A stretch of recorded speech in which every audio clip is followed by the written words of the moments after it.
Hello and welcome to this explainer. I am absolutely thrilled to dive into today's topic with you. Now today I'm going to be putting on a slightly different hat. I'll be acting as your expert digital librarian. Together we're heading deep into the stacks for a masterclass in digital preservation. Think about it, we spend so much of our lives consuming information online, but how much of it do we actually keep safe?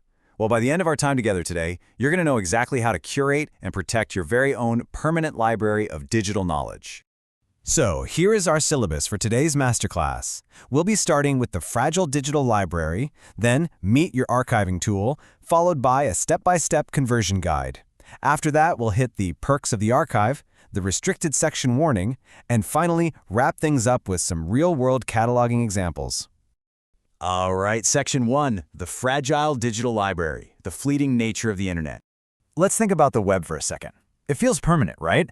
But honestly, it's a lot more like a rushing river than a stone monument. I mean, have you ever lost a web page right before a massive deadline? We've all been there. You find the literal perfect article, you bookmark it, and then a week later, bam, you get hit with a 404 error page. Or you try to print it out and it comes out as this garbled, unreadable mess. The native web is just, well, it's way too unreliable for long-term reference. It's really like night and day. Live pages are chaotic, they're surprisingly hard to share seamlessly, they print terribly because of all those weird formatting quirks and ads, and of course, they strictly require an active internet connection.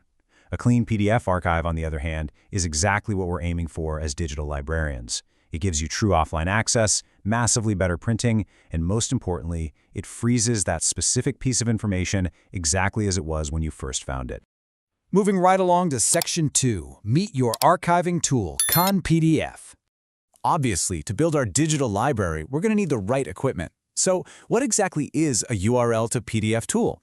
In simple, frictionless terms, it's just a tool that converts public web pages into clean, downloadable PDF files.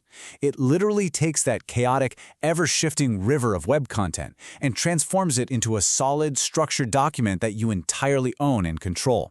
And today, the tool we're using to make this magic happen is KhanPDF.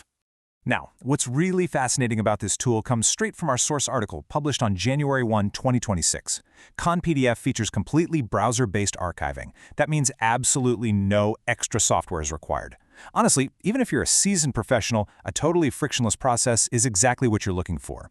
No clunky installations, no weird, confusing plugins, just your normal, everyday internet browser. All right, Section 3, Step-by-Step Conversion Guide, Turning Transient URLs into Permanent Documents.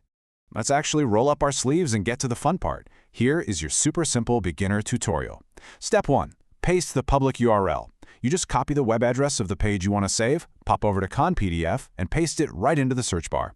Step 2, the system processes the visible structure. Honestly, this is the magic part. You don't have to code a single thing. The system automatically loads the web page and reads the layout and content for you. And finally, Step 3, download or view your clean PDF. Once it's generated, you literally just click download and you've got your permanent file. It is practically effortless. Section 4, Perks of the Archive, Why We Preserve. So you might be wondering, why even take the time to convert these public links? Well, while benefits like easier sharing, long-term storage, and professional formatting are fantastic, the real standout perks here are offline access and better printing support. Imagine you're traveling, totally off the grid with zero internet. Having a PDF means you still have 100% access to your documents. And for printing, instead of wasting half your ink cartridge on pointless web banners, you get a beautiful, professionally formatted document. It's a total game changer. Now for Section 5, the Restricted Section. Warning, knowing the tool's limitations. Okay, listen. Every good librarian knows that not every book can be checked out, right? We absolutely need to understand what to avoid here. KhanPDF is designed specifically for publicly accessible information. That means you explicitly need to avoid pages that require private passwords. It's not going to bypass authentication to get into your private bank dashboard or some login-protected work portal. It also kind of struggles with highly dynamic, JavaScript-heavy pages or sites with crazy, aggressive animations. Actually, the best way to think about it is this. The tool maintains its top-notch security and predictable generation by only accessing what is freely public. Keep it simple, keep it public, and you'll get fantastic results every time.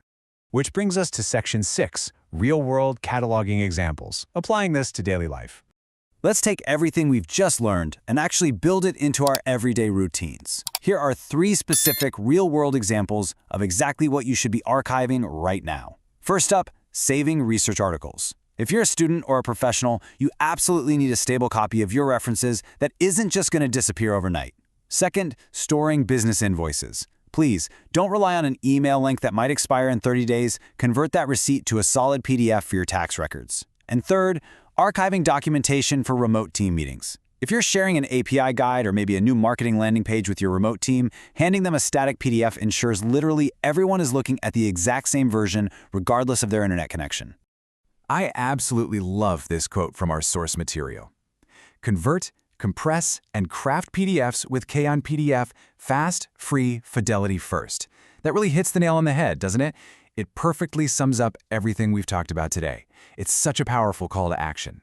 You now have the tools, you have the knowledge, and I think we all clearly understand the immense value of maintaining your very own digital records. Which brings us to a final thought-provoking question I want to leave you with. What part of your digital legacy will you preserve today? Seriously, don't let the vital information you rely on just wash away in the ever-changing tides of the internet. Go grab a public URL that matters to you, run it through this quick tutorial, and start building your permanent library right now. Thank you so much for joining me on this explainer, and hey, happy archiving!